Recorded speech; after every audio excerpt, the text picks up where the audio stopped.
What up, everybody? Welcome back to the channel. In this video, we're going to talk about my list of some of the most underrated players in NBA history. I know that I'm not going to get everybody on this list, so I can't wait to see your comments and tell me who I missed. But at any rate, let's go. Honorable mention, the Marks. The first one is Mark Eaton. Mark Eaton was a mechanic that ended up being the starting center for the Utah Jazz for a decade, playing in the NBA from 1982 to 1994. He averaged 6 points, 8 rebounds, and 3.5 block shots over his career, but he also was the two-time Defensive Player of the Year, and he averaged more than 4 block shots 3 times in his career, including 1985, where he averaged 5.6 blocks per game. Not bad for a guy that was doing tune-ups and oil changes. The second Mark Aguirre, pictured here with childhood friend Isaiah Thomas. A lot of people remember him from winning the NBA title in 1989 and 1990 with the Detroit Pistons. But prior to getting to Detroit, Mark was the first pick of the 1981 draft by the then fledgling Dallas Mavericks. And from 1983 to 1989, he made 3 All-Star teams, and he averaged 24, 29, 26, 23, 25, and 22 points per game during his years with the Mavericks. He was an offensive force. Number 10 on the list, Jack Sikma. Jack Sikma played over a decade in the NBA as well, winning 1 NBA title with the Seattle Supersonics in 1979. But he was also a member of the All-Defense team once. He had 7 All-Star selections and was just a solid all-around NBA player, averaging about 16 points, 10 rebounds, and 3 assists for his career. Fun fact about Jack Sikma, a career 85% free throw shooter as a 7-foot center. He had 2 seasons where he was at 90% or above. In 1988, he led the league as a center in free throw shooting at 92.2%. Jack Sikma was a dog. Number 9, Mitch Richmond.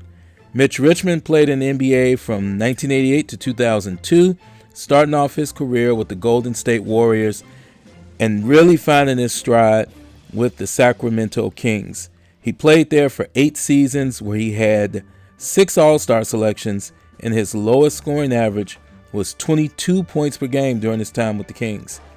He was also the All-Star MVP in 1995.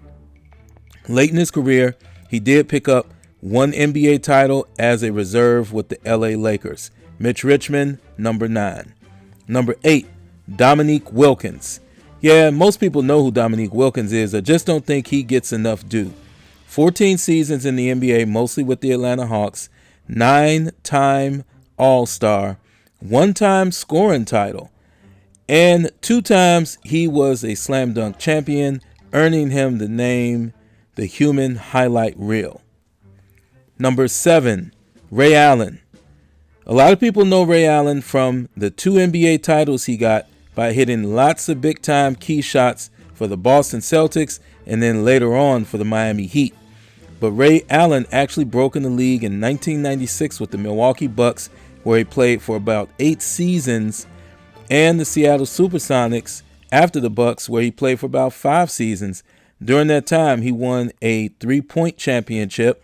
He had 10 All-Star appearances, and he had 9 straight seasons between his time with the Bucks and the Sonics, where he averaged 20 points or better per game.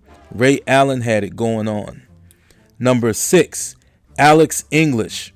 Alex English gets cool points for wearing the 1980s Denver Nuggets uniforms, which I think were just dope. He entered the league in 1976 and played all the way until 1991.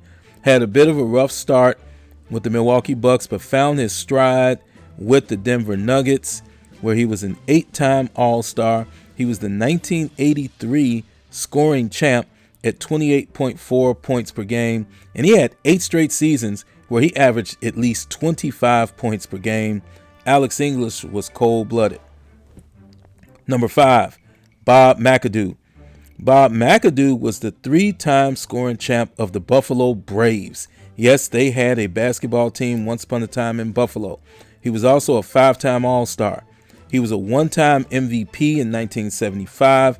And late in his career with the Los Angeles Lakers during the Showtime era, he did pick up 2 NBA titles in 1982 and 1985. Bob McAdoo should get more shine. Number 4, Adrien Dantley. Adrien Dantley played in the league from 1976 until 1992, but I'm going to focus on his 8-season stint with the Utah Jazz. During that time, he was a 6-time All-Star, a 2-time scoring champ in 1981 and 1984, and he averaged about 30 points per game over a 4-season stretch from 81 through 84, and he was an extremely efficient player. 54% career field goal shooter and 82% from the free throw line. People don't talk about Adrien Dantley enough. Number 3, Dennis Johnson. Here pictured with his mates during his Boston Celtic days, where he won 2 NBA titles in 1984 and 1986. But Dennis Johnson also was a Finals MVP and won an NBA title in 1979 in his earlier days with the Seattle Supersonics. Overall, he was a 5-time All-Star and 6-time All-Defensive Team player, known for his gritty, tough defense and very timely scoring. The late, great Dennis Johnson is definitely worthy of being on this list. Number 2, we go into those 80s Denver Nuggets again. Let's talk about Fat Lever. I've never heard Fat Lever mentioned by any basketball pundit when they talk about great point guards. He played in the league from 1982 to 1994, but from 1985 to 1990, he was one of the best point guards in the league at about 6'2", 6'3", averaging about 19 points, close to 9 rebounds as a point guard, and 8 assists with the Denver Nuggets. He also made the All-Star team twice, and he was 2-time All-Defensive Team. Remember that name, Lafayette Fat Lever. Number 1 on this list, Bernard King. Bernard King bounced around the league a little bit until landing in New York, where he was a 4-time NBA All-Star and just a scoring machine. Destroyed his knee in 1985 with an injury, ACL, and a couple other things included with it that just weren't being recovered from at that time. Took him 2 full years, but he did recover, resumed his career, and had 4 strong seasons with the old Washington Bullets to end his career. 3 of those seasons, he averaged over 20 points a game, including his last season at age 36, where he averaged 28 points a game in 1991. Bernard King was and still is super underrated. So there's my list, guys. Let me know what you think about it. Let me know who you think I left off. Let me know who you think should be removed from my list. But hey, that's my opinion. I can't wait to read yours. Thanks for watching, and don't forget to subscribe, like, and share, and I will see you in the next video.